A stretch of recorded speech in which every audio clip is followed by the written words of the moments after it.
Hello friends, C K sir inspiration में स्वागत है आपका। तो कैसे हो मेरे बब्बर शेर और शेरनियों। उम्मीद करते हैं अच्छे होंगे, स्वस्थ होंगे। तो प्यारे सुन लो, आज हम आए हैं बायोलॉजी के क्लास 12 का एक मोस्ट इम्पोर्टेंट क्वेश्चन को लेकर। जो है हमारा क्वेश्चन, शुक्राणु जनन की प्रक्रिया उदाहरण सहित समझाइए।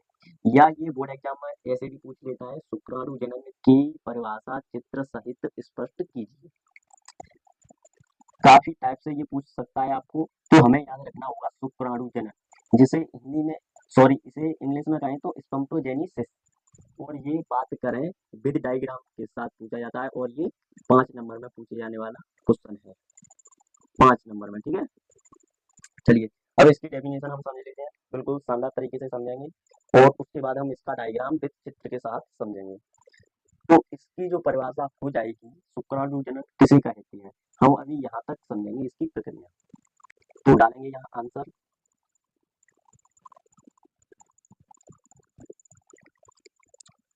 लिखना स्टार्ट करेंगे। रसरों की एपिथीलियम एपिथीलियम सेल्स से शुक्राणु का निर्माण शुक्राणु जनन शुक्राणु जनन कहलाता है। शुक्राणुओं का निर्माण किशोरा किशोरावस्था से शुरू होता है। यहाँ तक क्लियर है। रसों की एपिथीलियम सेल्स से शुक्राणु का निर्माण शुक्राणु जनन कहलाता है। शुक्राणु का निर्माण किशोरावस्था से शुरू होता है। एपिथीलियम सेल्स यानी कि इसे हिंदी में कहेंगे उपकला कोशिकाएं। उपकला कोशिकाएं, ठीक है। उसके बाद इसका नियमन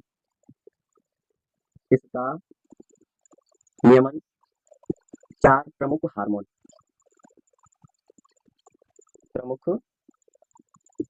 हार्मोन यानी कि इसका नियमन, उत्पत्ति 4 प्रमुख हार्मोन से द्वारा होती है। तो नंबर 1 हो जाएगा हमारा, नंबर 1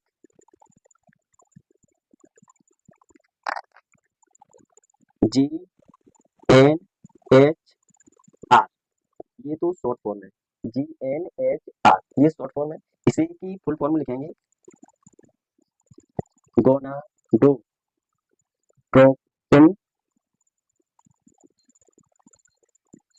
यहाँ ये गलत हो गई है,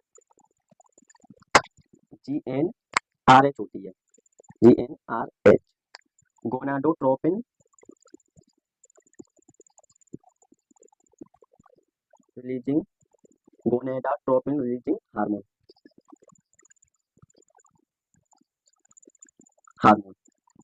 और इसकी सेकंड हो जाएगी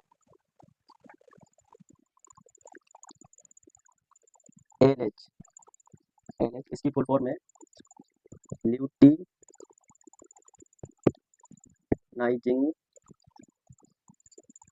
हार्मोन। थर्ड हो जाएगी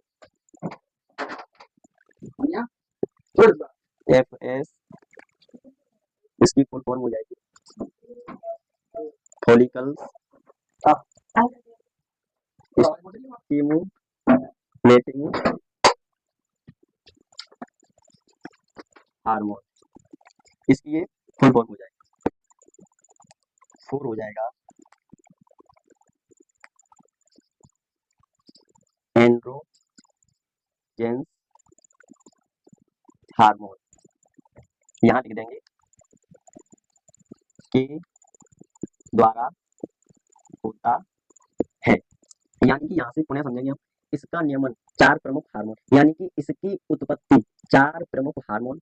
नंबर 1 है GnRH gonadotropin releasing hormone. Number 2 है LH ल्यूटिनाइजिंग हार्मोन। नंबर 3 है FH फॉलिकल स्टिमुलेटिंग हार्मोन। और आपका 4 है एंड्रोजन हार्मोन के द्वारा होता है। यहाँ तक कोई दिक्कत नहीं, क्या है सुन लो। चलिए, यह प्रक्रिया पुरुषों में, यानी कि हम इसके बारे में बता रहे हैं ये कब प्रक्रिया होती है, तो यह प्रक्रिया पुरुषों में यौवनावस्था यौवनावस्था के समय शुरू होती है। यहाँ तक क्लियर है। यानी कि ये जो प्रक्रिया हो रही है उसके बाद हमने लिख दिया है यह प्रक्रिया पुरुषों में यौवनावस्था के समय शुरू होती है। इसे ही हम शुक्राणु जनन की प्रक्रिया या शुक्राणु जनन की परिभाषा कहती है। यहाँ तक क्लियर है, इसे नोट कर लीजिए। अब हम समझने वाले हैं चित्र को, तो हम चित्र को विद एग्जाम्पल के थ्रू शॉर्ट बाय शॉर्ट समझाएंगे। चलिए अब हम चित्र समझते हैं, ठीक है। उसके बाद जैसे कि मैंने आपको परिभाषा बताई है वो 3 नंबर में पूछी जाती है और बाकी के 2 नंबर हमें चित्र के दिए जाते हैं। तो चित्र को हम बिल्कुल शानदार तरीके से समझेंगे। यहाँ रख देते हैं 2n, इस प्रकार इधर ले आती हैं, यहाँ रख देते हैं 2n, ठीक है। उसके बाद यहाँ रखते हैं 2n। अब इस 2n को डिवाइड करते हैं, यानी कि 2 भागों में डिवाइड कर देते हैं। जब हम 2 भागों में डिवाइड करेंगे तो ये हमारा एक n इधर आ जाएगा और एक n इधर आ जाएगा। यहाँ तक कोई दिक्कत नहीं है, ठीक है।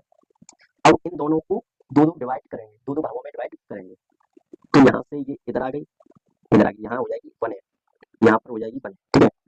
उसके बाद इसकी यहाँ 1n आ जाएगी और यहाँ पर 1n हो जाएगी, ठीक है। उसके बाद यहाँ एरो खींचेंगे और ये है हमारा शुक्राणु जनन, स्पर्मटोजोआ, ठीक है। इस प्रकार है ये। हाँ, चलिए अभी इतने में हमारी 2 नंबर पक्की नहीं है। अब हम इनको नाम क्रम बाई क्रम नाम देंगे, जिससे कि एग्जामिनर को ये लगे कि हाँ किसी बच्चे की है, ये पढ़ने वाले बच्चे का नोट्स है, ठीक है। तो हम इसको नाम दे देते हैं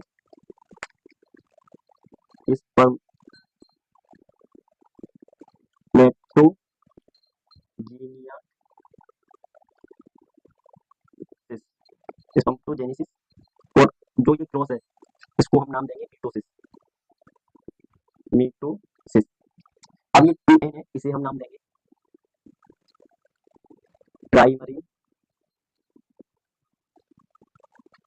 स्पर्मटोसाइट, ठीक है। अब इसे नाम देंगे फर्स्ट मियोसिस, इसे नाम देंगे सेकेंडरी स्पर्मेटोसाइट और इसे नाम देंगे सेकेंड मियोसिस। अब बाकी का ये है, यानी कि ये 4 भागों में टूट गया, तो इसे नाम देंगे स्पर्मेटिड। यहाँ तक क्लियर है। और ये है हमारा स्पर्मटोजेनेसिस,